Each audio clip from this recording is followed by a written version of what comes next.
الحمد لله نحمده ونستعينه ونستغفره ونعوذ بالله من شرور أنفسنا ومن سيئات أعمالنا من يهده الله فلا مضل له ومن يضلله فلا هادي له وأشهد أن لا إله إلا الله وحده لا شريك له وأشهد أن محمدا عبده ورسوله أما بعد فإن خير الحديث كتاب الله وخير الهدي هدي محمد صلى الله عليه وسلم وشر الأمور محدثاتها وكل محدثة بدعة وكل بدعة ضلالة وكل ضلالة في النار.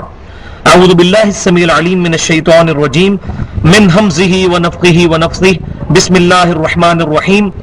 رب اشرح لي صدري ويسر لي أمري واحلل عقدة من لساني يفقهوا قولي. بسم الله الرحمن الرحيم. إن الله وملائكته يصلون على النبي يا أيها الذين آمنوا صلوا عليه وسلموا تسليما. اللهم صل على محمد وعلى آل محمد كما صليت على إبراهيم وعلى آل إبراهيم إنك حميد مجيد. اللهم بارك على محمد وعلى آل محمد كما باركت على إبراهيم وعلى آل إبراهيم إنك حميد مجيد. آج انشاءاللہ تعالی سورہ آل عمران کی آیت نمبر 164 سے شروع کریں گے. یہ قرآن پاک کی ایک اہم ترین آیت ہے اور اسی آیت کو بنیاد بنا کر میں نے تقریباً 1.25 گھنٹے کا ایک لیکچر دیا ہے جو یوٹیوب پہ پڑا ہوا ہے، اسلام کی ڈکشنری اور من گھڑت احادیث کا فتنہ. اس میں جو پیوٹ ہے وہ اسی آیت کے اوپر ہے. تو آج جو باتیں میں نے وہاں ایڈریس کی ان میں سے کچھ باتیں بھی عرض کروں گا، باقی ڈیٹیل جس نے دیکھنی ہو تو وہ لیکچر ضرور دیکھیں. اسلام کی ڈکشنری گوگل میں بھی لکھیں گے اسلام کی ڈکشنری تو وہی لیکچر کھل جائے گا. تو سورہ آل عمران کا پورشن وہ چل رہا ہے جس میں لائیو کمنٹری چل رہی ہے غزوہ احد میں جو مسلمانوں سے غلطیاں ہوئیں ان غلطیوں کی اصلاح اور نبی صلی اللہ علیہ وسلم کو تسلی کہ آپ صلی اللہ علیہ وسلم صحابہ کرام علیہم رضوان کے ساتھ وہی شفقت کا رویہ رکھیں جو پہلے تھا. ان کی غلطی کی وجہ سے اگر غزوہ احد کی فتح شکست میں بدل گئی تو اس کا یہ مطلب نہیں کہ آپ صلی اللہ علیہ وسلم ان کو مشورے میں شامل نہ کریں. تو یہ پچھلی دفعہ ڈیٹیل سے گفتگو ہوئی تھی. ابھی چلتے چلتے چند آیات بڑی اہم ترین آ رہی ہیں اسی کانٹیکسٹ میں، اور یہ ہے آیت نمبر 164 سورہ آل عمران کی. بسم اللہ الرحمن الرحیم. لقد من اللہ علی المؤمنین، بے شک اللہ تعالی کا احسان ہے مومنین پر. کیا احسان ہے؟ کس احسان کو جتایا جا رہا ہے؟ اذ بعث فیہم رسولا، کہ اس نے ان میں مبعوث کیا ہے رسول صلی اللہ علیہ وسلم کو، من انفسہم، ان کی اپنی جانوں میں سے. یعنی آپ صلی اللہ علیہ وسلم کی جو بعثت ہوئی ہے عرب کے اندر تو عرب کے اپنے لوگوں میں سے ہوئی ہے، تاکہ جب آپ صلی اللہ علیہ وسلم گفتگو فرمائیں تو آپ صلی اللہ علیہ وسلم اور ان لوگوں کے درمیان کوئی کمیونیکیشن گیپ نہ آئے. ورنہ اگر بات کرنے والا عربی ہو اور سننے والے اجمی ہوں تو ظاہر ہے کہ وہ دعوت پہنچانے کا حق ادا نہیں ہو سکتا. تو آپ صلی اللہ علیہ وسلم کو اللہ تعالیٰ نے عربیوں میں ہی مبعوث فرمایا تاکہ آپ صلی اللہ علیہ وسلم کی بات ان کو آسانی سے سمجھ آ جائے. یتلو علیہم آیاتہ، اور ان کا منصب کیا ہے، ڈیوٹی کیا ہے آپ صلی اللہ علیہ وسلم کی؟ وہ تلاوت کرتے ہیں ان پر اللہ کی آیات یعنی قرآن پاک. وَيُزَكِّيهِمْ، اور قرآن پڑھنے کی وجہ سے ان کے دلوں کو پاک کرتے ہیں. ابھی تو ترجمہ کروں گا، اس کے بعد میں ڈیٹیل میں اس آیت میں جاؤں گا. وَيُعَلِّمُهُمُ الْكِتَابَ وَالْحِكْمَةَ، اور جب بنیادی طور پر دلوں کی طہارت اچیو ہو جاتی ہے تو اس کے بعد آپ صلی اللہ علیہ وسلم ان کو الکتاب سکھاتے ہیں اور الحکمہ، حکمت بھی سکھاتے ہیں. وَإِن كَانُوا مِن قَبْلُ لَفِي ضَلَالٍ مُبِينٍ، اور اس سے پہلے یہ لوگ کھلی گمراہی میں تھے. یعنی آپ صلی اللہ علیہ وسلم کے ان میں تشریف لانے سے پہلے یہ لوگ کھلی گمراہی میں تھے. اس آیت کے اوپر کم از کم بھی میرا خیال ہے 20-25 منٹ کی مجھے گفتگو کرنی ہے آج. اس آیت مبارکہ کے اندر کل 7 چیزیں بیان ہوئی ہیں. کیونکہ یہ اہم ترین آیت ہے اس لیے میں اس پہ زیادہ ٹائم لگاؤں گا. جیسے پہلے سورہ آل عمران میں آیت گزری تھی کہ اللہ تبارک و تعالیٰ اور اس کے محبوب صلی اللہ علیہ وسلم کی اطاعت اور اتباع کے حوالے سے قل ان کنتم تحبون اللہ فاتبعونی یحببکم اللہ، تو اس میں نے تقریباً پونا گھنٹہ گفتگو کی تھی اور اس میں جو غلط چیزیں ہیں ان کا رد کیا تھا. تو آج بھی اس آیت کے حوالے سے بہت امپورٹنٹ ترین گفتگو میں نے کرنی ہے. اس میں جو 7 باتیں بیان ہوئی ہیں ان میں پہلی چیز یہ ہے کہ اللہ تعالیٰ نے امام کائنات سید الاولین والآخرین شفیع المذنبین رحمت للعالمین سیدنا و مولانا امام اعظم محمد رسول اللہ صلی اللہ علیہ وسلم کو دنیا میں مبعوث فرما کر بھیج کر انسانوں پر اور خصوصاً مومنین پر احسان فرمایا ہے. اللہ تعالیٰ کا سب سے بڑا احسان مسلمانوں پر بلکہ ساری انسانیت پر امام کائنات صلی اللہ علیہ وسلم کا دنیا میں تشریف لانا ہے، جس کا کلائمیکس وہ سورہ الانبیاء کی آیت نمبر 107 ہے، وما ارسلناک الا رحمۃ للعالمین، اور ہم نے نہیں بھیجا ہے آپ صلی اللہ علیہ وسلم کو مگر رحمت بنا کر تمام جہانوں کے لیے. تو پہلی چیز اس آیت کے اندر یہ. دوسری چیز کہ آپ صلی اللہ علیہ وسلم عرب کے لوگوں میں ہی پیدا ہوئے، آپ کی بھی مدر ٹنگ جو تھی وہ عربی تھی. آپ صلی اللہ علیہ وسلم اور آپ کے جو آڈینس تھے ان کے درمیان کمیونیکیشن کا کوئی گیپ نہیں تھا عربی زبان کی وجہ سے، کیونکہ آپ صلی اللہ علیہ وسلم کی بعثت خاصہ عرب کے لوگوں کے لیے ہوئی ہے اور بعثت عامہ کے اعتبار سے پوری انسانیت کے لیے. وما ارسلناک الا کافۃ للناس بشیرا ونذیرا، اے محبوب صلی اللہ علیہ وسلم ہم نے آپ کو نہیں بنایا بھیجا مگر ساری انسانیت کے لیے ڈر سنانے والا اور خوشخبری سنانے والا. لیکن آپ کی جو اسپیسیفک بعثت ہوئی ہے وہ ہوئی ہے عرب کے لوگوں کے اندر. اسی لیے سورہ التوبہ کے اندر آیا ہے کہ اگر عرب کے لوگ ایمان نہیں لائیں گے تو 4 مہینے کا الٹیمیٹم ہے، عرب چھوڑ کر چلے جائیں، ادروائز جہاں پائے جائیں گے قتل کیے جائیں گے. جیسا کہ پرانی امتوں میں جب نبیوں کی دعوت کوئی امت قبول نہیں کرتی تھی تو اللہ تعالیٰ ان کو ہلاک کر دیتا تھا. تو نبی صلی اللہ علیہ وسلم کے معاملے میں ایسی نوبت ہی نہیں آئی. اناؤنسمنٹ ہوئی کہ 4 مہینے کے اندر مکہ چھوڑ جاؤ فتح مکہ کے بعد، لیکن الحمدللہ اکثریت نے اسلام قبول کر ہی لیا، یہاں تک نوبت ہی نہیں آئی. تو آپ صلی اللہ علیہ وسلم کی بعثت خاصہ ہوئی ہے عرب کے لوگوں کی طرف اور بعثت عامہ ان جنرل پوری کی پوری انسانیت کے لیے، قیامت تک آنے والے آخری انسان کے لیے. تو کمیونیکیشن گیپ کوئی نہیں. اور تیسری اہم ترین چیز کہ پروفٹ صلی اللہ علیہ وسلم کا آلہ دعوت انسٹرومنٹ آف کمیونیکیشن کیا ہے؟ قرآن، القرآن. یہ آپ صلی اللہ علیہ وسلم کا وہ انسٹرومنٹ ہے جس کے ذریعے آپ صلی اللہ علیہ وسلم لوگوں کو اللہ کی طرف بلائیں گے. اور ظاہر ہے کہ اگر آپ صلی اللہ علیہ وسلم کو اللہ کی طرف بلانے کے لیے القرآن کی ضرورت ہے تو ہمیں تو زیادہ ضرورت ہے. تو آج بھی اگر کسی نے امت کو اللہ تعالی تک راستہ دکھانا ہے یا نبی صلی اللہ علیہ وسلم کے مبارک نقش قدم تک پہنچانا ہے تو القرآن کے ذریعے. دی اونلی انسٹرومنٹ آف دعویٰ is Quran. Quran is the textbook of Muslims. مسلمانوں کی ٹیکسٹ بک قرآن ہے. حدیث ہماری ٹیکسٹ بک نہیں ہے، حدیث ہماری ریفرنس بک ہے، قرآن کی ایکسپلینیشن. ٹیکسٹ بک مسلمانوں کی بنیادی کتاب وہ القرآن ہے. تو اس اعلی دعوت کے اوپر میں بڑے عرصے سے سوچ رہا تھا کہ میں ڈیٹیل سے گفتگو کروں، اگرچہ پچھلی دفعہ 1431 ہجری میں 9 ذی الحجہ یوم عرفہ کے دن ہم نے ایک لیکچر ریکارڈ کروایا تھا دعوت قرآن والا، وہ بھی پڑا ہوا ہے یوٹیوب کے اوپر. اس میں نے ڈیٹیل سے چیزیں ایڈریس کی تھی. کچھ چیزیں اس میں بھی ایڈریس نہیں ہوئی تھیں جو میں آج ایڈریس کروں گا اس انسٹرومنٹ آف دعوت کے اعتبار سے. اور اس وقت امت کا سب سے بڑا مسئلہ یہ ہے کہ دعوت الی القرآن نہیں رہی. اور بدقسمتی سے جتنی جماعتیں دعوت کا کام لے کر اٹھی ہیں وہ اپنے اپنے مولویوں کی کتابیں لے کر اٹھی ہیں، القرآن کو لے کر نہیں اٹھی. اور میں ابھی 5 آیات سے کم از کم اور 5 ہی صحیح احادیث کے ذریعے قرآن پاک کے دعوت کے اونلی انسٹرومنٹ ہونے کے اوپر انشاءاللہ گفتگو کروں گا.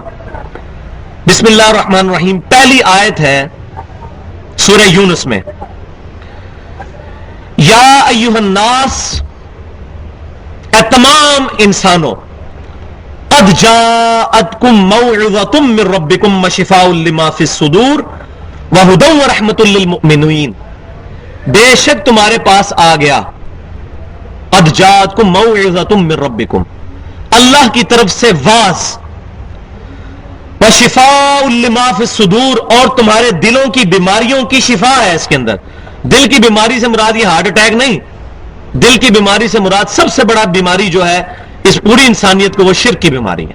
شرک is the most sensitive issue in the sight of Allah. تو یہ دل کی بیماریوں کا علاج ہے، اور دوسری بڑی بیماری دنیا پرستی، تو یہ دلوں کی بیماریوں کا علاج ہے۔ وَهُدًى وَرَحْمَةٌ لِّلْمُؤْمِنِينَ، اور ہدایت ہے اور رحمت ہے مومنین کے لیے۔ لیکن مومنین کا ذکر اینڈ پر آیا ہے، یہ تمام سٹیجز گزارنے کے بعد رحمت خاصہ ہے قرآن پاک مومنین کے لیے۔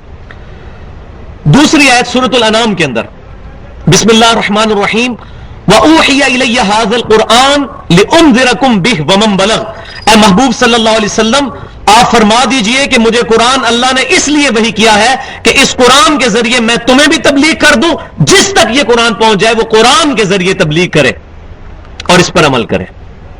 اس سے بھی پتہ چل گیا کہ قرآن پاک از دی اونلی انسٹرومنٹ آف دعوت، دعوت کا واحد آلہ کار قرآن ہے۔ تیسری آیت، نبی صلی اللہ علیہ وسلم کو کیٹاگوریکل حکم ہوا ہے سورہ قاف میں، آخری آیت، فذکر بالقرآن من یخاف وعید، اے محبوب صلی اللہ علیہ وسلم آپ نصیحت کریں اس قرآن کے ذریعے اس کو جو اللہ تعالیٰ کی دھمکی سے ڈرنے والا ہے۔ فذکر بالقرآن من یخاف وعید، قرآن کے ذریعے تبلیغ کریں۔ چوتھی آیت سورہ الفرقان میں، بسم اللہ الرحمن الرحیم، فلا تطع الکافرین، اے محبوب صلی اللہ علیہ وسلم کافروں کی جو سازشیں ہیں ان کی طرف توجہ نہ فرمائیے، آپ صلی اللہ علیہ وسلم ان کو صرف نظر فرمائیے، اگنور کیجئے۔ فلا تطع الکافرین وجاہدہم بہ جہادا کبیرا، اور اس قرآن کے ذریعے سب سے بڑا جہاد کیجئے۔ تو بھائیو سب سے بڑا جہاد دعوت الی القرآن اور قرآن کے ذریعے دعوت ہے۔ وہ جو حدیث ہے غزوہ تبوک سے واپسی پر آپ صلی اللہ علیہ وسلم نے فرمایا کہ ہم اب چھوٹے جہاد سے بڑے جہاد کی طرف جا رہے ہیں، وہ تو حدیث ضعیف ہے، لیکن قرآن کی آیت تو ضعیف نہیں ہے۔ وجاہدہم بہ جہادا کبیرا، سب سے بڑا جہاد دعوت الی القرآن ہے، سب سے بڑا جہاد، اور یہی آپ صلی اللہ علیہ وسلم نے کیا۔ اور پانچویں آیت سورہ حامیم والسجدہ میں، سورہ فصلت بھی جس کو کہتے ہیں، وَمَنْ أَحْسَنُ قَوْلًا مِّمَّنْ دَعَا إِلَى اللَّهِ وَعَمِلَ صَالِحًا وَقَالَ إِنَّنِي مِنَ الْمُسْلِمِينَ، اس شخص سے بڑھ کر کس کی بات اچھی ہو سکتی ہے جو لوگوں کو اللہ کی طرف بلائے، یعنی قرآن کی طرف، وَعَمِلَ صَالِحًا، اور نیک کام کرے، وَقَالَ إِنَّنِي مِنَ الْمُسْلِمِينَ، اور نیک کام کرنے کے بعد کوئی بزرگ نہ بن کے بیٹھ جائے بلکہ عاجزی کرتے ہوئے کہے کہ اننی من المسلمین، میں بھی عام مسلمانوں میں سے ہوں۔ اور اننی من المسلمین کا مطلب یہ بھی ہوا کہ وہ فرقوں سے بالا تر ہو کر دعوت الی القرآن پیش کرے۔ دیکھ لیں، ومن احسن قولا ممن دعا الی اللہ، جو اللہ کی طرف بلائے اس سے بہتر کس کی بات ہو سکتی ہے، وعمل صالحا، اور خود بھی نیک کام کرے، ورنہ تو دعوت الٹا بدنامی بن جائے گی۔ اگر خود نیک اعمال نہیں کرے گا تو دعوت بدنامی کا باعث بن جائے گی۔ وقال اننی من المسلمین، اور پھر اپنے آپ کو یہ نہ کہے کہ میں بریلوی ہوں، میں دیوبندی ہوں، میں اہل حدیث ہوں۔ وقال اننی من المسلمین، میں بھی مسلمانوں میں سے ایک مسلمان ہوں۔ کوئی اپنے ساتھ سپرلیٹو ڈگری نہ لگائے، فرقہ واریت سے بالا تر ہو کر اسلام کے رشتے پر دعوت پیش کرے۔ اب دیکھ لیں یہ کچھ ہو رہا ہے اس وقت معاشرے میں، ہاں ہو رہا ہے اس معاشرے میں کہ جن کو اللہ تعالیٰ نے اب دعوت کے لیے چن لیا ہے، جیسا کہ سورۃ المائدہ میں اللہ تعالیٰ نے فرمایا کہ جب تم دین کا کام چھوڑ دو گے تو اللہ تعالیٰ تمہاری جگہ نئی قوموں کو اٹھائے گا، وہ تم جیسے نہیں ہوں گے۔ آج غیر مسلم تیزی کے ساتھ مسلمان ہو رہے ہیں اور وہ اپنے آپ کو مسلم کہتے ہیں، کوئی اپنے آپ کو وہابی، بریلوی، دیوبندی، شیعہ نہیں کہتا، مسلم۔ اب ان کے ذریعے اللہ تبارک و تعالیٰ نے اسلام کی دعوت عام کرنی شروع کی ہے۔ کس تیزی سے اسلام پھیل رہا ہے، 400 بندہ تو امریکہ میں روزانہ مسلمان ہو رہا ہے۔ کلنٹن 2007 میں آیا تھا، جیو کو انٹرویو پہ اس نے کہا تھا اسلام از دا فاسٹسٹ گروئنگ ریلیجن ان امریکہ، اور 2050 تک امریکہ میں سب سے زیادہ تعداد مسلمانوں کی ہو جائے گی. اور وہ کیوں، وہ آگے آ رہی ہے بات. تو یہ 5 آیات. اب 5 حدیثیں اس انسٹرومنٹ آف دعوت کے حوالے سے. پہلی حدیث جو میری فیوریٹ ترین حدیث ہے ایور قرآن پاک کی شان میں، جو ہم نے اپنے منہج پہ بھی لکھ کے لگائی ہوئی ہے، غدیر خم کی حدیث. 20 ذی الحجہ کو نبی صلی اللہ علیہ وسلم 10 ہجری میں حج کے بعد جب واپس آئے تو 20 ذی الحجہ کو مکے اور مدینے کے درمیان ایک جگہ ہے جس کو کہتے ہیں غدیر خم. اور یہ حدیث ایسی حدیث ہے جس پہ پورے کے پورے مسلمانوں کا اجماع ہے. شیعہ بھی اس حدیث کو مانتے ہیں، اہل سنت کے بھی تمام گروہ، بریلوی، دیوبندی، اہل حدیث سب مانتے ہیں اس حدیث کو. اس کو کہتے ہیں غدیر خم کی حدیث.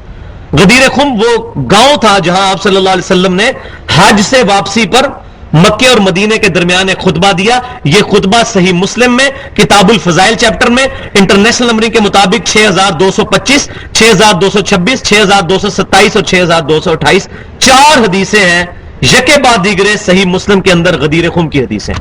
زید بن ارقم رضی اللہ تعالیٰ عنہ سے آپ صلی اللہ علیہ وسلم نے ارشاد فرمایا، آپ کی گفتگو کا ذرا انداز دیکھ لیں.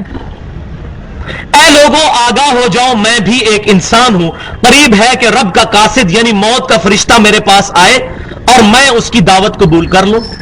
میں اپنے بعد 2 بھاری چیزیں تم میں چھوڑ کر جا رہا ہوں. ان میں سے پہلی چیز اللہ کی کتاب ہے، اس میں ہدایت ہے، اس میں نور ہے. تم اللہ کی کتاب کو پکڑو، اپنا تعلق اللہ کی کتاب کے ساتھ مضبوط کرو. اللہ کی کتاب اللہ کی رسی ہے، جو اس کو پکڑے گا وہ ہدایت پر ہوگا، جو چھوڑ دے گا گمراہ ہو جائے گا. الفاظ میں ذرا غور کریں. اس منہج میں تو بھی آدھی حدیث لکھی ہے، ابھی جو نیکسٹ چھپ چکا ہے ہمارا پرنٹڈ فارم میں بھی، اور نیکسٹ یہ بھی آ گیا، اس میں پوری حدیث لکھتی ہے. پہلی چیز اللہ کی کتاب ہے، اس میں ہدایت ہے، اس میں نور ہے. تم اللہ کی کتاب کو پکڑو، اپنا تعلق اللہ کی کتاب کے ساتھ مضبوط کرو. اللہ کی کتاب اللہ کی رسی ہے، جو اللہ کی کتاب کو پکڑے گا وہ ہدایت پر ہوگا، جو اس کو چھوڑ دے گا گمراہ ہو جائے گا. وَلِعَوْذُ بِاللَّهِ تَعَالَى. اور دوسری چیز میرے اہل بیت ہیں، میں اپنے اہل بیت کے معاملے میں تمہیں اللہ سے ڈراتا ہوں. میں اپنے اہل بیت کے معاملے میں تمہیں اللہ سے ڈراتا ہوں، کیونکہ نبی صلی اللہ علیہ وسلم کو یہ غیبی خبر دے دی گئی تھی کہ آپ کی امت آپ کی وفات کے بعد آپ کے اہل بیت کے ساتھ برا سلوک کرے گی.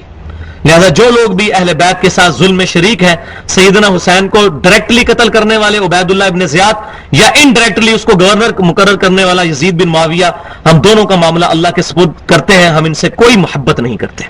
ہم الحمدللہ حسینی ہیں، ہم اہل بیت کے ساتھ، ہم یزیدی نہیں ہیں. تو یہ پہلی حدیث غدیر خم کی. دوسری حدیث اسی کانٹیکسٹ میں وہ صحیح بخاری کے اندر موجود ہے.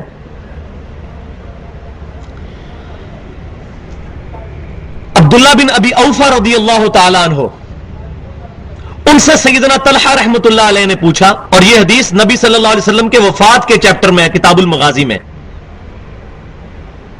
کہ یہ بتائیے کہ اللہ کے نبی صلی اللہ علیہ وسلم نے اپنا وصی کسی کو بنایا تھا، وصیت کیا گیا خلیفہ؟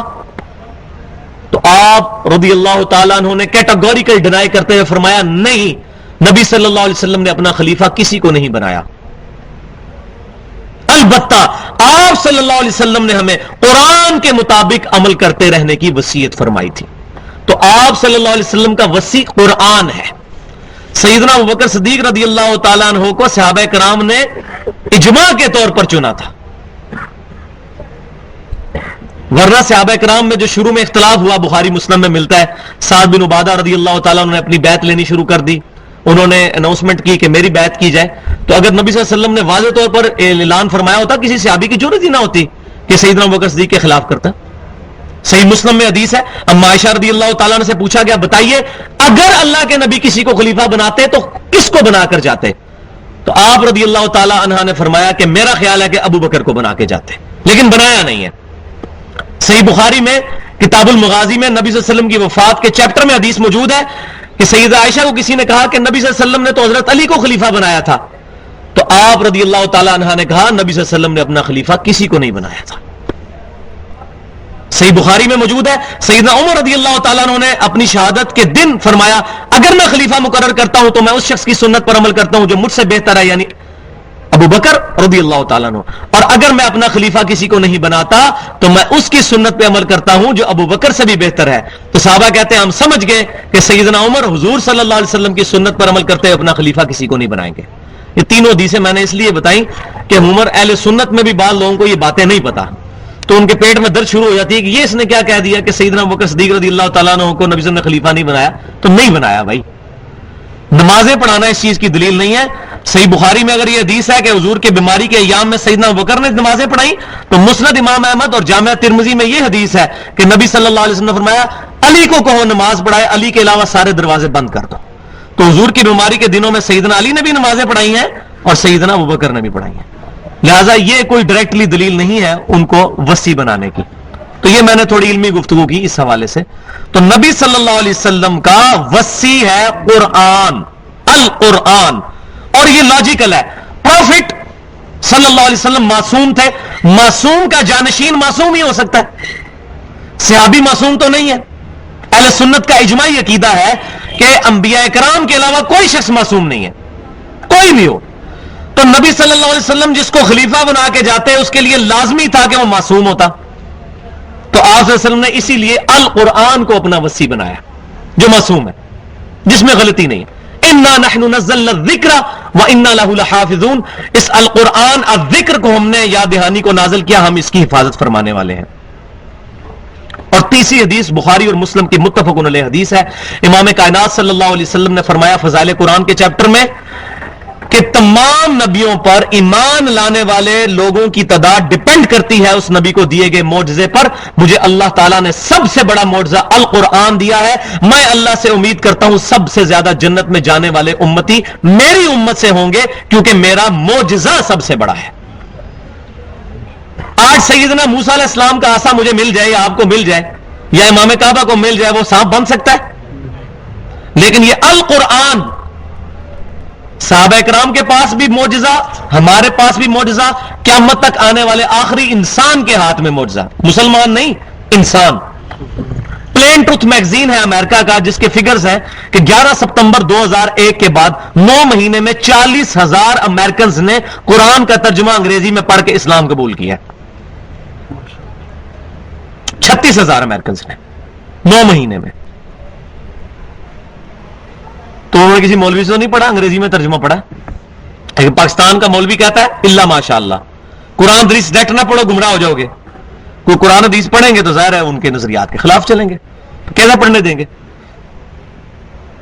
ان مولویوں، ان انگریزوں نے کو مولویوں کی تقریریں تو نہیں سنی، مولویوں کی تقریریں تو مسلمان نہیں سنتے قرآن کا ترجمہ انگریزی میں پڑھ کے.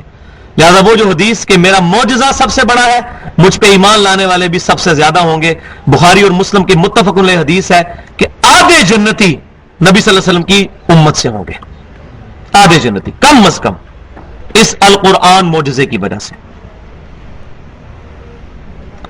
اور چوتھی حدیث جو صحیح مسلم میں موجود ہے کتاب الطہارہ چیپٹر میں، نبی صلی اللہ علیہ وسلم نے فرمایا، بہت سخت الفاظ ہیں، القرآن حجت لک او علیک. قرآن یا تیرے حق میں حجت ہے یا تیرے خلاف حجت ہے، تیسری بات کوئی نہیں ہے. یا قرآن تیرے حق میں حجت ہے یا تیرے خلاف حجت ہے. اب جس کو قرآن کی کوئی آیت پڑھ کے تکلیف ہو رہی ہے تو سمجھ لے قرآن اس کے خلاف حجت بن گیا، وہ اپنے آپ کو قرآن کے مطابق کر لے. اب کسی کو اس آیت سے تکلیف ہوتی ہے ایاک نعبد و ایاک نستعین، اے اللہ ہم صرف تیری عبادت کریں گے اور غائب میں مدد کے لیے صرف تجھی کو پکاریں گے، یا علی مدد نہیں کہیں گے یا غوث اعظم دستگیر نہیں کہیں گے. اگر کسی کو اس آیت سے یہ تکلیف ہو رہی ہے تو سمجھ لیں قرآن اس کے خلاف حجت بن گیا، معاذ اللہ. اب وہ اپنے آپ کو قرآن کے مطابق کر لے. اسی طریقے سے اگر کسی کو اس آیت سے تکلیف ہوتی ہے کہ وَاعْتَصِمُوا بِحَبْلِ اللَّهِ جَمِيعًا وَلَا تَفَرَّقُوا، اللہ کی رسی قرآن کو مضبوطی سے تھام لو اور آپس میں فرقوں میں مت بٹو. اور اس کا دل کرتا نہیں میں فرقے کا نام لکھوں مسجد کے باہر. یہ قرآن میں کیوں آیت آ گئی کہ فرقوں میں مت بٹو، اور اب اس کو تکلیف شروع ہو جاتی ہے تو سمجھ لیں قرآن اس کے خلاف حجت بن گیا. یا ان الذین فرقوا دینہم وکانوا شیعا لست منہم فی شیء، اے محبوب صلی اللہ علیہ وسلم بے شک جنہوں نے دین میں فرقے بنائے اور اپنے آپ کو گروہوں میں بانٹ لیا وہ آپ کا امتی نہیں ہو سکتا صلی اللہ علیہ وسلم. اس کے بعد کسی کو یہ تکلیف ہو جائے کہ یہ آیت کیوں قرآن کے اندر آ گئی، میں نے تو مسجد کے باہر بریلوی دیوبندی وہابی اہل حدیث شیعہ لکھنا تھا، تو یہ قرآن میں آیت کیوں آ گئی؟ کہ جنہوں نے فرقے بنائے ان کا رسول اللہ سے تعلق ہی کوئی نہیں ہے، تو اب قرآن اس کے خلاف حجت ہو گیا، اور جس کو تکلیف نہیں ہوئی، خوشی ہوئی، قرآن اس کے حق میں حجت ہو گیا۔ القرآن حجت لک او علیک، قرآن یا تیرے حق میں حجت یا تیرے خلاف حجت۔ اور آخری حدیث صحیح مسلم کی سخت ترین حدیث، نبی صلی اللہ علیہ وسلم نے فرمایا اللہ تعالیٰ اس کتاب کے ذریعے قوموں کو عروج بخشے گا اور اس کتاب کے ذریعے قوموں کو ذلیل کر دے گا، جو اس کتاب کو چھوڑیں گے وہ ذلیل ہوں گے۔ اور اس وقت مسلمانوں کی پریکٹیکل حالت اس قرآن کو چھوڑنے کی وجہ سے، کسی نے فضائل اعمال پکڑا دی ہوئی ہے، کسی نے فضائل سنت پکڑا دی ہوئی ہے، کسی نے جناب وہ الرحیق المختوم پکڑا دی ہوئی ہے، اپنے اپنے مولویوں کی کتابیں بانٹی ہوئی ہیں، آپ یہ پڑھیں جی اس میں سے درس ہے القرآن پیٹھ کے پیچھے۔ اور یہ یاد رکھیں قیامت والے دن نبی صلی اللہ علیہ وسلم نے شکایت کرنی ہے۔ سورہ الفرقان آیت نمبر 30 پارہ نمبر 19 پہلا پیج، وقال الرسول یا رب ان قوم اتخذوا هذا القرآن قرآن مہجورا۔ قیامت والے دن نبی صلی اللہ علیہ وسلم شکایت کریں گے کہ اے اللہ میری قوم نے، میری امت نے قرآن کو پیٹ کے پیچھے ڈال دیا تھا۔ اب جس کی شکایت امام کائنات صلی اللہ علیہ وسلم نے کی، اس کی شفاعت کس نے کرنی ہے؟ یا ربی ان قوم اتخذوا هذا القرآن مہجورا۔ اور یہ ماضی کے سیغے کے ساتھ ہے۔ قرآن پاک میں جتنی چیزیں ماضی کے سیغے سے آتی ہیں مستقبل کی، اس کا مطلب ہوتا ہے ڈیفینیٹ، سمجھو یہ ہو چکا، یہ معنی ہے اس کا، ماضی کے سیغے کے ساتھ ہے کہ رسول اللہ صلی اللہ علیہ وسلم نے شکایت کی کہ اللہ میری قوم نے قرآن کو پیٹ کے پیچھے ڈال دیا تھا۔ یہ ایک ترجمہ لفظی یہ ہے، لیکن قیامت کا نقشہ کھینچا ہے کہ سمجھو یہ ہو چکا۔ جس طرح ماضی کا ڈیفینیٹ ہوتا ہے کہ یہ ہو چکا، تو سمجھو مستقبل میں بھی یہ ہو چکا کہ رسول اللہ صلی اللہ علیہ وسلم شکایت لگائیں گی، والعیاذ باللہ تعالی۔ چوتھی چیز جو اس آیت میں آئی تھی وہ یہ تھی یتلو علیہم آیاتہ ویزکیہم۔ نبی صلی اللہ علیہ وسلم آیتیں تلاوت کرتے ہیں ان پر قرآن کی، ویزکیہم، اور ان کا تزکیہ کرتے ہیں۔ تزکیہ کیا ہے؟ قرآن پاک بہترین واعظ، قرآن پاک بہترین بیان، قرآن پاک بہترین نصیحت۔ تو جب قرآن سنتے تھے مشرکین عرب تو ان کے دل اس کی طرف اٹریکٹ ہوتے تھے، اس کے ڈیفینیٹ ہونے کی وجہ سے۔ تو انیشلی دل صاف ہوتا تھا، اور انیشلی جب دل صاف ہو اور قرآن پاک کے دلائل اندر کے جو ہمارے اندر آیات، سائنس اللہ تعالیٰ کی موجود ہے، جو نیچرل چیزیں اللہ تعالیٰ نے انسٹنکٹ میں انسان کی رکھ دی ہیں، جس میں کافی دفعہ ڈیٹیل سے بول چکا ہوں۔ انسان جب قرآن کو پڑھتا ہے تو وہ چیزیں پھر ایکسائٹ ہوتی ہیں، ڈورمنٹ پوزیشن سے بالکل سامنے آ جاتی ہیں، انسان گواہی دیتا ہے کہ یار بات ٹھیک ہو رہی ہے۔ واقعی قیامت کا دن ہونا چاہیے جس کے اندر انسان کو نیکی کا بدلہ ملے، ورنہ جس نے ایمانداری سے زندگی گزاری روکھی سوکھی کھا کر، اور جس نے چور ڈاکو بن کر حرام کا مال کمایا، دونوں کیسے برابر ہو سکتے ہیں؟ کوئی تو ایسی زندگی ہونی چاہیے جہاں پر ان چیزوں کا بدلہ ملے۔ یہ اخلاقی حص جو انسان کے اندر ہے اس کو بیدار کرتا ہے القرآن، ویزکیہم، قرآن کے ذریعے تزکیہ ہوتا ہے۔ اور جب یہ اخلاقی حص بیدار ہوگی، اس کا پھر رزلٹ کیا نکلے گا؟ اب بات سمجھ آ جائے گی۔ وہ پانچویں چیز اور چھٹی چیز، وَيُعَلِّمُهُمُ الْكِتَابَ وَالْحِكْمَةَ، نبی صلی اللہ علیہ وسلم ان کو الکتاب سکھاتے ہیں اور الحکمت۔ الکتاب کون سی؟ قرآن، اور الحکمہ، اس سے بھی اولین مراد قرآن ہی ہے۔ اس کی وجہ یہ ہے کہ اللہ تبارک و تعالی نے سورہ بنی اسرائیل کے اندر جہاں پر 10 کمانڈمنٹس آتی ہیں، آیت نمبر 23 سے لے کر 39 تک، اس کا جب اینڈ ہوتا ہے تو اس میں اللہ تبارک و تعالی نے نبی صلی اللہ علیہ وسلم کو مخاطب کر کے ارشاد فرمایا،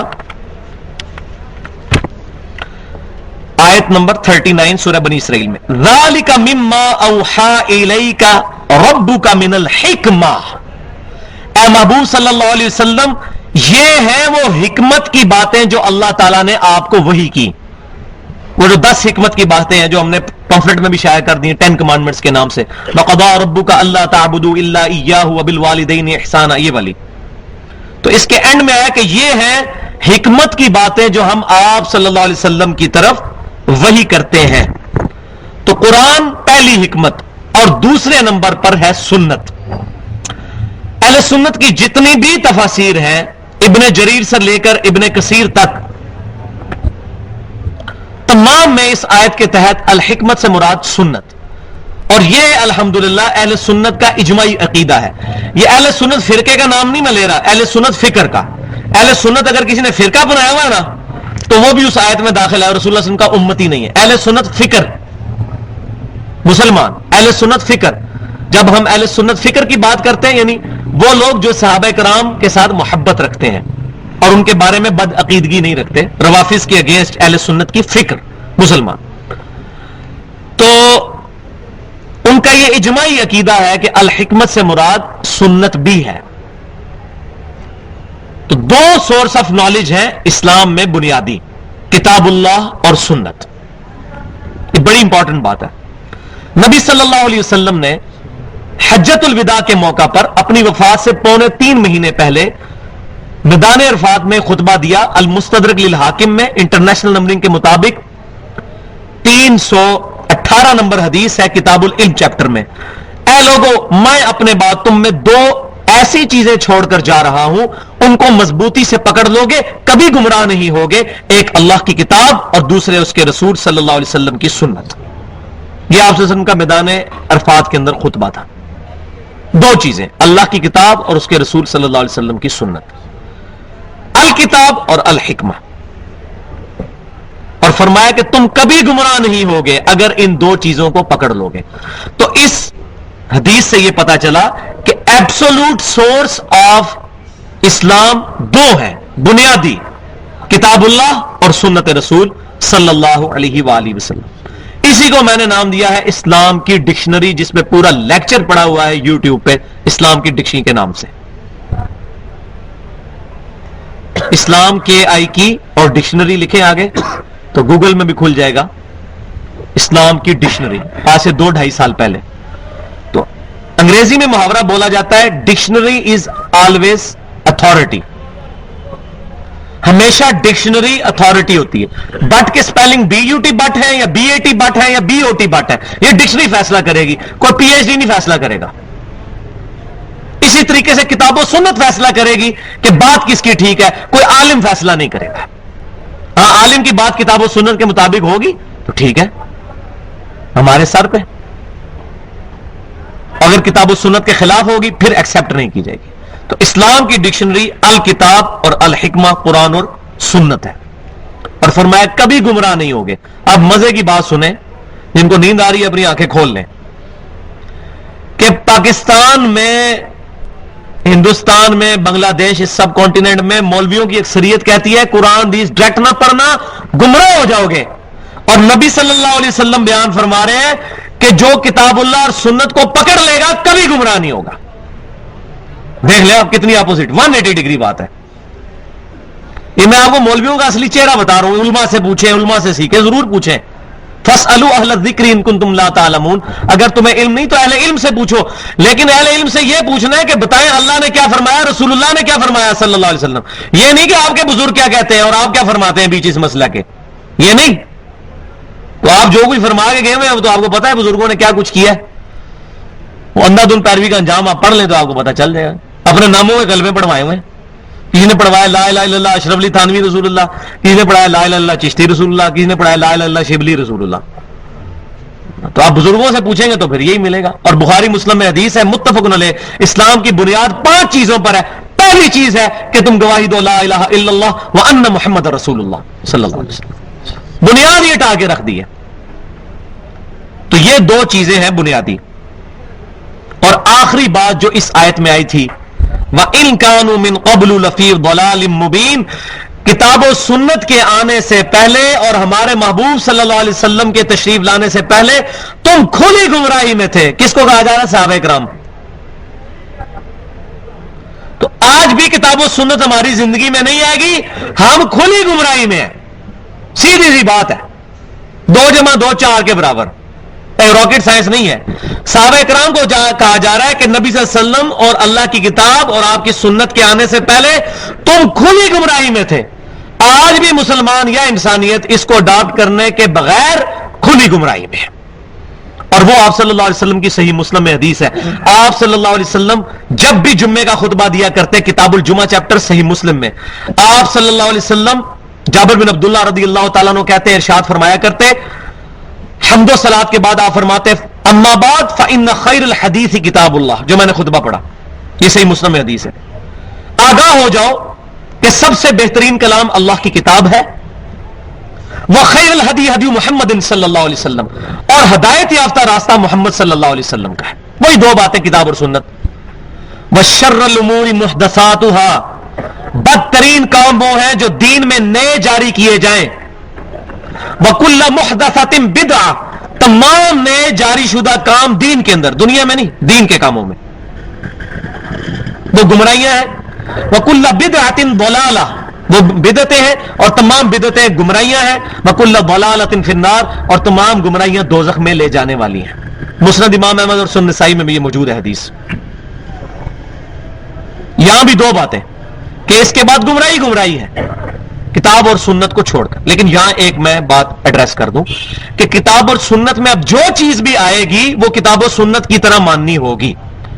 تو مسلمانوں کے دو سورسز اور ہیں جو کتاب و سنت سے ڈیرائیوڈ ہے, ایبسولوٹ نہیں, ڈیرائیوڈ. وہ ہے اجماع امت اور اجتہاد یا قیاس. بنیادی چیزیں دو ہی ہیں اور اس سے ریلیٹو ڈیرائیوڈ چیزیں دو اور ہیں جو ہم نے منہج پہ لکھ بھی دی, اور وہ المصنف ابن ابی شیبہ میں انٹرنیشنل نمبرنگ کے مطابق 22,990 نمبر اثر سیدنا عمر رضی اللہ تعالیٰ عنہ کا قول ہے کہ جب بھی کوئی مسئلہ آئے پہلے کتاب اللہ میں دیکھو, اس میں نہ ملے پھر رسول اللہ کی سنت میں دیکھو صلی اللہ علیہ وسلم, سنت میں نہ ملے پھر امت کا اجماع دیکھو کہ متفقہ طور پر امت نے کس چیز کو ایکسپٹ کیا. اجماع کی بڑی بڑی مثالیں, سیدنا ابوبکر صدیق کی خلافت, قرآن پاک کو کتابی شکل میں لانا, قرآن پاک کو غیر مخلوق ماننا, یہ بڑے بڑے اجماعی فیصلے. اور ابھی 14ویں صدی میں بہت بڑا اجماع ہوا ہے کہ غلام احمد قادیانی کو ماننے والے دونوں گروپ, لاہوری بھی اور قادیانی بھی, اسلام سے خارج ہے. اس میں پوری امت کا اجماع ہوا ہے. اجماع قیامت تک جاری رہے گا. تو کتاب اور سنت میں نہ ملے, اجماع میں تلاش کرو, اور اجماع میں نہ ملے تو پھر قیاس یا اجتہاد کر لو. اب اہل سنت اور اہل بدعت کا اختلاف شروع ہو جاتا ہے یہاں سے چوتھی چیز پہ, اجتہاد پہ. اہل بدعت یہ کہتے ہیں کہ ہمارا جو بزرگ اجتہاد کر گیا ہے, ہم نے قرآن حدیث کوئی نہیں پڑھنی, بس بزرگوں نے جو فرما دیا وہی ماننا ہے. جبکہ اہل سنت کی فکر یہ ہے کہ پہلے قرآن, پھر سنت, پھر اجماع, پھر اجتہاد. الٹی گنگا نہیں بہانی. کتاب سنت اجماع کے خلاف جو چیز آئے گی وہ کسی بھی بزرگ کا قول ہوگا اس کو چھوڑ دیا جائے گا. جیسا کہ امام حنیفہ رحمۃ اللہ علیہ, امام شافعی رحمۃ اللہ علیہ, امام مالک رحمۃ اللہ علیہ, امام احمد بن حنبل رحمۃ اللہ علیہ, امام جعفر صادق رحمۃ اللہ علیہ, بڑے بڑے ائمہ نے فرمایا ہماری کوئی بات بھی کتاب و سنت کے خلاف ہو اس کو دیوار پہ مار دو.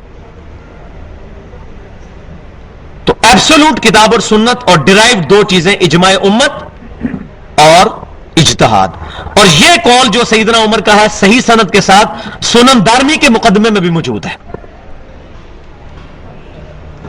اور امام دارمی رحمۃ اللہ علیہ وہ امام ہے جن سے 71 حدیثیں صحیح مسلم میں امام مسلم نے لیے. امام مسلم, ابو داؤد, ترمذی کے استاد ہیں امام دارمی رحمۃ اللہ علیہ, لیکن اس میں ضعیف حدیث بھی موجود ہے.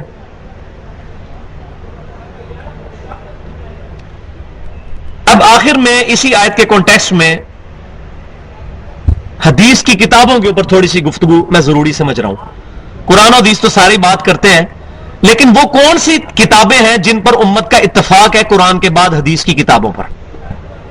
تو یہ بات یاد رکھیں, ہمارے سب کانٹیننٹ میں تینوں بھاری فرقے جو اپنے آپ کو اہل سنت و جماعت کہتے ہیں, بریلوی, دیوبندی اور اہل حدیث, تینوں مشترکہ طور پر جس پرسنالٹی پر متفق ہیں وہ شاہ ولی اللہ دہلوی رحمۃ اللہ علیہ المتوفی 1176 ہجری ہیں, جنہوں نے شورى آفاق تصنیف لکھی ہے حجت اللہ البالغہ, جس کے مقدمے میں انہوں نے لکھ دیا کہ میں نے آج تک جتنی باتیں اور جتنی کتابیں کتاب اللہ, سنت اور اجماع کے خلاف لکھی میں ان سے رجوع کرتا ہوں. شاہ ولی اللہ کی بڑی شرکیہ کتابیں بھی ہیں جو آج بدعتی فرقے اٹھائے پھرتے ہیں, انفاس العارفین اور اس طریقے سے باقی کتابیں, اور کہتے ہیں دیکھیں جی شاہ ولی اللہ بھی یہ کہتے تھے. ان ساری کتابوں سے شاہ ولی اللہ نے توبہ کر لی ہے. حجت اللہ البالغہ ان کی آخری کتاب ہے, تقریباً 1500 صفحوں پر مشتمل ہے, اس میں آپ پڑھ لیں. پہلے کتابوں میں انہوں نے لکھا ہے میں حنفی ہوں. حجت اللہ البالغہ میں انہوں نے لکھا ہے کہ امت میں 4تھی صدی میں سب سے بڑی بدعت یہ شروع ہوئی کہ لوگوں نے اماموں کی اندھی تقلید شروع کر دی. تو ان کو بھی سمجھ آتے ہوئے دیر لگی نا. بارے انڈیا پاکستان میں جو بندہ آنکھ کھولتا ہے وہ گمراہی میں ہی آنکھ کھولتا ہے. پھر وہ چاہ رہا ہے جب کوئی بندہ پڑھنا شروع کرتا ہے تو پھر جا کے اس کو سمجھ آتی ہے. یہ تو اب کتابوں کے ترجمے ہو گئے ہیں. تو شاہ ولی اللہ تو 250-300 سال پہلے تو کسی کو تصور بھی نہیں تھا. بلکہ قرآن کا پہلا ترجمہ شاہ ولی اللہ دہلوی نے کیا ہے فارسی زبان کے اندر. 5 سال پھر جنگلوں میں چھپے رہے. لوگوں نے کہا اس نے قرآن ہی چینج کر دیا, اللہ نے عربی میں نازل کیا, اس نے فارسی میں کر دیا. تو انہوں نے دیکھا کہ لوگ ترجمہ پر قرآن عربی سیکھتے نہیں, انہوں نے کہا قرآن کو ہی پھر ترجمہ کر دیا جائے تاکہ کسی بہانے تو قرآن یہ پڑھیں. تو شاہ ولی اللہ دہلوی رحمۃ اللہ علیہ کی زندگی میں بھی بڑی فیزز آئی ہیں, جس طرح میری زندگی میں کئی فیزز آئی ہیں. تو یہ میں بہتر سمجھ سکتا ہوں کہ انسان ایوالو ہوتا ہے وقت کے ساتھ ساتھ. جب کتاب و سنت کا علم آتا چلا جاتا ہے تو انسان میں امپروومنٹ آتی ہے. تو آخری کتاب ہے حجت اللہ البالغہ, اس میں انہوں نے لکھی ہے حدیث کی کتابوں کی کیٹیگری بتائی ہے, اور اس میں وہ بتاتے ہیں کہ یاد رکھو اہل علم محدثین کا کتابوں پر جن پر اعتماد ہے وہ 8 کتابیں ہیں حدیث کی. قرآن کے بعد حدیث کی 8 کتابیں ہیں جن پر اعتماد ہے. ان میں سے بھی پہلی 2 کتابیں وہ ہیں جن کے بارے میں شاہ ولی اللہ دہلوی لکھتے ہیں کہ اس پر اجماع امت ہے کہ صحیح بخاری اور صحیح مسلم کی تمام متصل الاسناد مرفوع احادیث قطعی الصحت ہے اور ان کی صحت میں کسی کو اختلاف نہیں ہے. اور جو بخاری اور مسلم سے ہٹ کر کوئی اور راستہ اڈاپٹ کرے گا اس کا راستہ گمراہی پر مبنی ہے. شاہ ولی اللہ دہلوی نے تو یہ لکھا. احمد بریلوی صاحب نے روحوں کی دنیا کتاب میں لکھا ہے کہ جو بخاری اور مسلم کے مقابلے میں کسی اور کتاب سے حدیث اس کے مقابلے میں پیش کرتا ہے وہ جاہل ہے. اشرف تھانوی صاحب بھی لکھتے ہیں کہ بخاری اور مسلم امت میں قرآن کے بعد سب سے افضل کتابیں ہیں. یعنی سارے لوگ مانتے ہیں اس بات کو.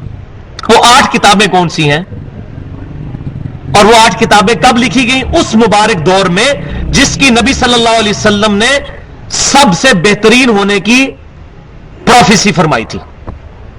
بخاری اور مسلم کی متفق علیہ حدیث ہے سب سے بہتر زمانہ میرا, پھر صحابہ کا, پھر تابعین کا, پھر تبع تابعین کا. اس کے بعد آپ صلی اللہ علیہ وسلم نے فرمایا جھوٹے لوگ پیدا ہوں گے, امانت میں خیانت کرنے والے لوگ پیدا ہوں گے. تو صحابہ, تابعین اور تبع تابعین یہ 300 سال کا عرصہ بنتا ہے, کیونکہ بخاری اور مسلم کی متفق علیہ حدیث ہے. آج متفق علیہ نہیں ہے, ہاں یہ والی حدیث متفق علیہ ہے کہ آج جو شخص زندہ ہے روئے عرض پہ 100 سال نہیں گزریں گے کہ اس پر قیامت قائم ہو جائے گی, یعنی اس کی موت آ جائے گی. اس پہ عبداللہ بن عمر کے کامنٹس ہیں صحیح مسلم کے اندر کہ آپ صلی اللہ علیہ وسلم نے یہ فرما دیا تھا کہ صحابہ کرام کا قرن کہتے ہیں عربی میں زمانے کو 100 سال کے اندر ختم ہو جائے گا. اور واقعی حضور صلی اللہ علیہ وسلم کی وفات ہوئی 11 ہجری میں, تو آپ سے تقریباً 100 سال کے بعد 110 ہجری میں ابو طفیل عامر بن واصلہ رضی اللہ تعالیٰ عنہ آخری صحابی فوت ہوئے ہیں. 3 ہجری میں پیدا ہوئے تھے اور 110 ہجری میں فوت ہوئے. تو پہلے 100 سال میں صحابہ سارے فوت ہو گئے, اگلے 100 سال میں تابعین, اس سے اگلے 100 سال میں تبع تابعین. پہلے 300 سال کے اندر یہ مبارک ترین مسلمانوں کا اور دنیاوی اعتبار سے بھی عروج کا دور تھا, مسلمانوں کا بھی اسلام کا بھی. اس کے بعد اسلام کا تو ڈاؤن فال شروع ہو گیا, لیکن مسلمانوں کا عروج 1000 سال تک چلا. یعنی دنیاوی طور پہ ان کو فتوحات ہوئی, لیکن اسلام پھر نیچے ہی آیا. مسلمان پھیلتے چلے گئے, بڑی بڑی سلطنتیں قائم ہو گئی. تو 300 سال. اور ہماری خوش نصیبی یہ ہے کہ ہماری حدیث کی ساری 8 قابل اعتماد کتابیں پہلے 300 سال میں لکھی گئی ہیں. حضور صلی اللہ علیہ وسلم کی وفات ہوئی 11 ہجری میں, 11 میں 300 سال جمع کریں تو 311 ہجری بنتا ہے. تمام مصنفین ان 8 کی 8 کتابوں کے 311 ہجری سے پہلے فوت ہو گئے تھے. یعنی یہ کتابیں پہلے 300 سال میں لکھی گئی مبارک ترین دور میں. اب وہ 8 کتابیں کون سی ہیں ان کا تعارف سن لیں. میں ساتھ ساتھ ان کتابوں میں انٹرنیشنل نمبرنگ کے مطابق حدیثوں کی تعداد بھی بتاؤں گا, اور ساتھ یہ بھی بتاؤں گا انشاءاللہ تعالی کہ وہ جو امام جمع کرنے والے ہیں ان کا سن آف ڈیتھ کیا ہے, المتوفا, کس میں ان کو موت آئی, تاکہ پتہ چلتا جائے کہ 311 کے سارے اندر ہیں. تو پہلی کتاب ہے صحیح بخاری, امام ابو عبداللہ محمد بن اسماعیل بخاری رحمت اللہ علیہ, المتوفا 256 ہجری, 7397 احادیث کا مجموعہ صحیح بخاری جمع فرمایا. دوسرے نمبر پر صحیح مسلم, امام ابو الحسین مسلم بن حجاج کشیری رحمت اللہ علیہ, المتوفا 261 ہجری, 7563 احادیث کا مجموعہ صحیح مسلم جمع فرمایا. تیسرے نمبر پر جامعہ ترمذی, امام ابو عیسیٰ محمد بن عیسیٰ ترمذی رحمت اللہ علیہ, المتوفا 279 ہجری, 3956 احادیث کا مجموعہ جامعہ ترمذی جمع فرمایا. لیکن یہ بات یاد رکھیے کہ بخاری اور مسلم 100% صحیح حدیث ہے، باقی 6 کتابوں میں 80% صحیح ہے، 20% ضعیف ہے، اور کئی اماموں نے مینشن بھی کر دی ہیں ضعیف حدیثیں لکھ کے، تاکہ لوگوں کو پتہ چل جائے کہ یہ ضعیف روایتیں ہیں۔ چوتھے نمبر پر سنن ابی داؤد، امام ابو داؤد سلمان بن اشعث رحمت اللہ علیہ، المتوفى 275 ہجری، 5274 احادیث کا مجموعہ سنن ابی داؤد جمع فرمایا۔ پانچویں نمبر پر سنن نسائی، امام احمد بن شعیب نسائی رحمت اللہ علیہ، المتوفى 303 ہجری، 311 کے اندر ہے یہ، 5761 احادیث کا مجموعہ سنن نسائی جمع فرمایا۔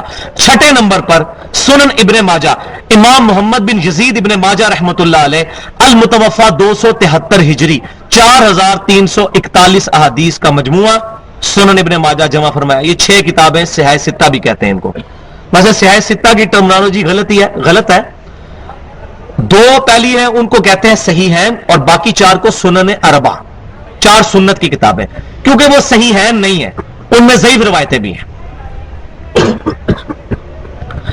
اور آخری 2 کتابیں الموطا امام مالک بن انس رحمت اللہ علیہ، المتوفى 179 ہجری، 1720 روایات کا مجموعہ الموطا امام مالک جمع فرمایا۔ حدیث کے سب سے بڑے امام مالک، اور حدیث کی آخری کتاب 8 کتابوں میں حدیث کی سب سے بڑی کتاب مسند امام احمد بن حنبل، امام احمد بن حنبل رحمت اللہ علیہ، المتوفى 241 ہجری، 27647 احادیث کا مجموعہ مسند امام احمد جمع فرمایا، جو 50 جلدوں میں سعودی عرب سے شائع ہو چکا ہے، ہمارے پاس بھی موجود ہے اردو ترجمے کے ساتھ بھی، تقریباً 14 جلدوں میں شائع ہو چکا ہے مسند امام احمد بن حنبل۔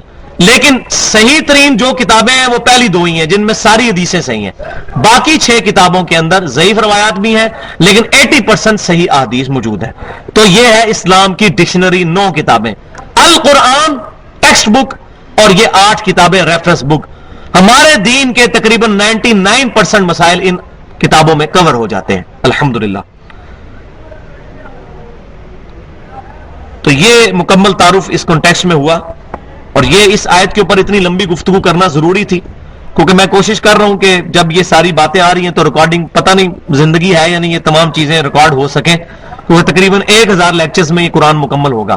تو آج میرا خیال ہے 44واں یا 45واں لیکچر ہے، تو میں چاہ رہا ہوں کہ جتنے اختلافی موضوعات ہیں نا کافی سارے کور کر چکا ہوں، چند ایک چیزیں رہ گئی ہیں جو آج ان میں سے ایک کور ہوگی۔ اب اگلی آیت کے اوپر آ جائیے، اس آیت کو ایک دفعہ پھر پڑھ لیں تاکہ ہمارا ربط بن جائے۔ لقد من اللہ علی المؤمنین اذ بعث فیہم رسولا، بے شک اللہ تعالیٰ کا مومنین پر احسان ہوا کہ ان میں سے ہی ایک رسول کو مبعوث کیا، من انفسہم، ان میں سے، یتلو علیہم آیاتہ، جو ان پر تلاوت کرتے ہیں اللہ کی آیات، اور ان آیات کا رزلٹ کیا نکلتا ہے، وَيُزَكِّيهِمْ، وہ تزکیہ کرتے ہیں اس کتاب کے ذریعے۔ تو تزکیہ نفس کتاب اللہ کے ذریعے ہوگا، یہ تصوف کے من گھڑت ضربے لگانے والے طریقوں سے نہیں ہوگا، کتاب اللہ سے ہوگا، سنت اذکار سے ہوگا۔ وَيُعَلِّمُهُمُ الْكِتَابَ وَالْحِكْمَةَ، اور تعلیم دیتے ہیں ان کو الکتاب قرآن کی، اور الحکمہ قرآن اور سنت کی، وَإِن كَانُوا مِن قَبْلُ لَفِي ضَلَالٍ مُبِينٍ، اور اس سے پہلے یہ لوگ کھلی گمراہی میں تھے، کتاب اللہ اور سنت کے آنے سے پہلے، نبی صلی اللہ علیہ وسلم کے مبعوث ہونے سے پہلے۔ تو آپ صلی اللہ علیہ وسلم کی وجہ سے اللہ تعالیٰ نے کتاب اور سنت آپ صلی اللہ علیہ وسلم کے ذریعے عطا فرما کے لوگوں کو گمراہی سے نکالا۔ اَوَلَمَّا أَصَابَتْكُمْ مُصِيبَةٌ، کیا جب انہیں مصیبت پہنچی، کیا جب تمہیں مصیبت پہنچی، قد اصبتم مثلیہا، تو تم اس سے پہلے پہنچا چکے ہو اس طرح کی مصیبت اور تکلیف کافروں کو بھی، یا اب اسی کانٹیکسٹ میں کہ اگر غزوہ احد میں فتح نبی صلی اللہ علیہ وسلم کی نافرمانی کرنے کی وجہ سے شکست میں بدل گئی تو اتنا بھی پریشان نہ ہو، 8 سے سال پہلے تم نے غزوہ بدر کے موقع پر اسی طرح کی تکلیف کافروں کو بھی پہنچائی تھی، تو یہ دن تو بدلتے رہتے ہیں، جو پہلے گزر چکی ہیں آیات۔ تم انا ھذا، اور اب تم یہ کہنا شروع ہو گئے ہو یہ کہاں سے مصیبت ہم پر تکلیف آ گئی، قل ہوا من عند انفسکم، اے محبوب صلی اللہ علیہ وسلم آپ فرما دیجئے یہ جو تمہیں تکلیف پہنچی ہے یہ تمہاری اپنی وجہ سے پہنچی ہے۔ اگر عبداللہ بن جبیر رضی اللہ تعالیٰ عنہ کو جو اس درے پر آپ صلی اللہ علیہ وسلم نے مقرر کیا تھا، جو پچھلے 2-3 لیکچرز میں ڈیٹیل سے بتا چکا ہوں، آپ صلی اللہ علیہ وسلم کی اطاعت کی جاتی اور 35 صحابہ کرام آپ کی وہ نافرمانی نہ کرتے اجتہادی طور پر، تو یہ فتح شکست میں تو نہ بدلتی. تو اے محبوب صلی اللہ علیہ وسلم ان کو فرمائیے کہ اب جو تمہیں تکلیف پہنچی ہے تو تمہاری اپنی وجہ سے. وما اصابکم یوم التقى الجمعان فباذن اللہ، اور جو کچھ تمہیں مصیبت پہنچی اس دن جبکہ 2 گروہ آپس میں لڑ پڑے تھے غزوہ احد کے دن، تو یہ اللہ کی اجازت سے ہوا ہے. وَلِيَعْلَمَ الْمُؤْمِنِينَ، تاکہ اللہ تبارک و تعالی مومنین کو واضح کر دے، نکھار دے.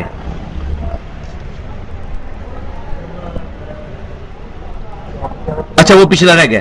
ان اللہ علی کل شیء قدیر، بے شک اللہ تعالیٰ ہر چیز پر قادر ہے. یعنی اللہ تعالیٰ اس بات پر قادر ہے کہ وہ کبھی مسلمانوں کی غلطیوں کی وجہ سے ان پر گرفت بھی کر لے. یہ نہیں ہے کہ اب دودھ پینے والا مجنوی بندہ ہمیشہ بن کے رہے گا، کبھی کبھی کڑوی بھی کھانی پڑے گی. وما اصابکم یوم التقى الجمعان فباذن اللہ، اس دن جو مصیبت پہنچی تھی تمہیں جبکہ 2 گروہ آپس میں لڑ پڑے تھے تو یہ اللہ کے اذن سے. وَلِيَعْلَمَ الْمُؤْمِنِينَ، تاکہ اللہ تعالیٰ مومنین کو جانچ لے. لفظی ترجمہ ہے جان لے، تو اللہ تو جانتا ہی ہے، تو جان لے کا مراد یہ کہ تمہیں بتا دیا جائے، جانچ لیا جائے. وَلِيَعْلَمَ الَّذِينَ نَافَقُوا، اور ان کو بھی جان لے جو کہ منافق ہیں. جو میں نے شروع میں بھی اس کے سکیچ میں بتایا تھا کہ 300 کا لشکر لے کر عبداللہ بن ابی میدان جنگ میں پہنچنے سے پہلے ہی بھاگ گیا تھا. 1000 مسلمان تھے، ان میں سے 300 وہ واپس ہو گئے، 300 مسلمان. تو ان کا ذکر میں نے اس وقت بتایا تھا، بعد میں آ جائے گا، وہ اب آ گیا ہے. تو اللہ تعالیٰ نے فرمایا کہ مومنین اور منافقین اس وقت الگ الگ ہو گئے. مومنین جو تھے نبی صلی اللہ علیہ وسلم کے ساتھ ڈٹے رہے، اور منافقین جو ہے وہاں سے بھاگ گئے. قالو، اور بھاگے.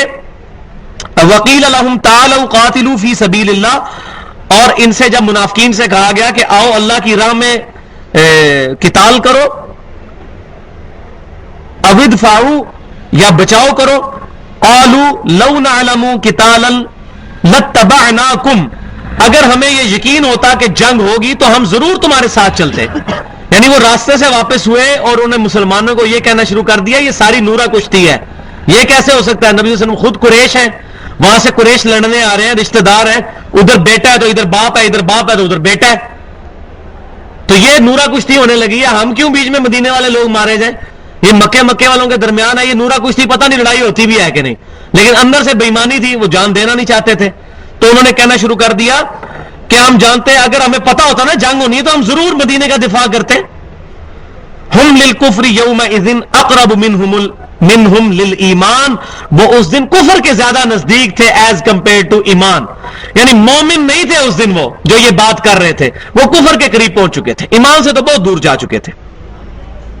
یقولون بافواہہم ما لیس فی قلوبہم، یہ لوگ اپنے منہ سے وہ باتیں کر رہے ہیں، وہ کہتے ہیں اپنے جو نہیں ہیں ان کے دلوں میں. ان کے دل میں اصل بات کیا ہے وہ کرنا نہیں چاہتے. دل میں چور کیا ہے کہ جان نہیں دینا چاہتے، تو کبھی کوئی بہانہ کرتے ہیں، کبھی کوئی بہانہ کرتے ہیں. اصل بات یہ دل میں جو ہے یہ سامنے لانا نہیں چاہتے، ورنہ تو منافقت کھل جائے گی. واللہ اعلم بما یکتمون، اور اللہ تعالیٰ خوب جانتا ہے جو کچھ یہ چھپاتے ہیں، اللہ سے نہیں چھپا سکتے. الذین قالوا لاخوانہم، یہ وہ لوگ ہیں جو اپنے بھائیوں سے کہتے ہیں وقعدوا لو اطاعونا ما قتلوا، اور خود گھر بیٹھ گئے اور لوگوں کہتے ہیں کہ اگر تم بھی ہمارا کہنا مان لیتے تو میدان جنگ میں مارے تو نہ جاتے. اب کتنے انصار شہید ہوئے میدان احد کے اندر، تو ان کی رشتہ داریاں منافقین کے ساتھ تھی. تو منافق کہتے ہیں کہ چلو جی دیکھو جی، بلکہ میں نے پہلے بتایا مدینے میں کوئی گھر نہیں تھا جہاں کوئی میت نہ ہو، پورے کا پورا مدینہ سوگوار تھا. 70 کے قریب صحابہ شہید ہوئے اور زیادہ تر انصار تھے. تو انصار سے ان کی رشتہ داریاں تھیں کیونکہ انصار یہودی سے مسلمان ہوئے تھے، منافقین تو یہودی تھے. تو انہوں نے کہا آپ تم بھی ہماری بات مان لیتے نا تو یہ تمہارا بچہ تو نہ مارا جاتا جنگ میں. تو اس طرح کی بکواسات ابھی ان کی باتیں نکلنی شروع ہوئی نا، اصل میں موت کے ڈر سے تھے. قل، اے محبوب صلی اللہ علیہ وسلم آپ فرما دیجئے، فَادْرَؤُوا عَنْ أَنفُسِكُمُ الْمَوْتَ إِن كُنتُمْ صَادِقِينَ، آپ ذرا ان سے ارشاد فرمائیے اگر تم سچے ہو تو اپنی موت ٹال کے بتاؤ نا. تم کہہ رہے ہو میدان جنگ میں نہیں گئے، تو اس کا کیا مطلب ہے تمہیں گھر میں موت نہیں آئے گی؟ بلکہ سورۃ النساء میں جا کر آئے گا اللہ تعالیٰ فرماتا ہے کہ تمہیں موت آ کر رہے گی چاہے اپنے آپ کو مضبوط قلعوں میں بند کر لو. موت نے تو آنا ہے. آج تک یہ اونلی یونیورسل ٹروتھ ہے جس کو منکرین خدا بھی مانتے ہیں, موت کو, کہ موت ہر بندے کو آنی. جو خدا کو نہیں بھی مانتے, اللہ کی ذات کو نہیں مانتے, ایتھیسٹ ہے, وہ بھی کہتے ہیں موت ہر انسان کو آنی ہے. تو اللہ تعالیٰ فرما رہا ہے کہ اگر یہ کہہ رہے ہیں نا کہ میدان جنگ میں نہیں گئے تو بچ گئے, تو ان کو اگر تم واقعی بچ گئے ہو تو آپ جب موت آئے گی تمہاری اس وقت بھی ذرا بچ کے بتانا اگر تم واقعی سچے ہو. وَلَا تَحْسَبَنَّ الَّذِينَ قُتِلُوا فِي سَبِيلِ اللَّهِ. اب مسلمانوں کو تسلی دی جا رہی ہے, ہرگز یہ خیال نہ کرنا کہ جو لوگ قتل کر دیے گئے اللہ کی راہ میں, فی سبیل اللہ امواتا, کہ وہ مردہ ہیں. شہید کبھی مردہ نہیں ہوگا. بل احیاء, بلکہ وہ تو زندہ ہیں, عند ربہم, اپنے رب کے پاس زندہ ہے, یرزقون, اور ان کو وہاں پر رزق بھی دیا جاتا ہے. اس آیت کے اوپر انشاءاللہ تعالی جو عقیدہ ہے اہل سنت کا مرنے کے بعد برزخی زندگی کے بارے میں, وہ بہت امپورٹنٹ عقیدہ ہے کہ ہم شہید کی کون سی زندگی مانتے ہیں, شہید کا جسم کے بارے میں کیا ہمارا عقیدہ ہے, شہید کی روح کے بارے میں کیا عقیدہ ہے. یہ تمام ڈیٹیل سے گفتگو, کیونکہ ٹائم مکمل ہو گیا ہے ہمارے درس کا, تو یہ انشاءاللہ تعالی میں اگلی دفعہ ڈیٹیل سے اس کو ایڈریس کروں گا. جس طرح آج وہ آیت کی تو یہ کم از کم 15-20 منٹ میں اس میں کچھ احادیث اور کچھ عقیدے کلیئر کرنے ہیں جس میں افراط و تفریط سے کام لیا جا رہا ہے. بعض لوگ بالکل وہ زندگی کے قائل ہی نہیں ہیں, جو منکرین حدیث ہیں وہ کہتے ہیں کوئی قبر کی زندگی, برزخ کی زندگی کو بالکل ڈیفرنٹ کانٹیکسٹ میں لیتے ہیں, اور بعض لوگ اس زندگی کو دنیاوی زندگی پر قیاس کر لیتے ہیں کہ جو اب شہید مر گیا تو چونکہ زندہ ہے تو اب اس کو مشکل کشائی کے لیے پکارو. تو ایسا نہیں ہے. تو یہ جو درمیان میں جو قرآن میں اور صحیح بخاری اور مسلم میں اس آیت کا شان نزول صحیح مسلم میں موجود ہے, وہ انشاءاللہ تعالی ڈیٹیل سے اگلی دفعہ میں اس آیت سے گفتگو شروع کروں گا. سبحانک اللہم و بحمدک, اشہد ان لا الہ الا انت, استغفرک و اتوب الیک, وما علینا الا البلاغ المبین.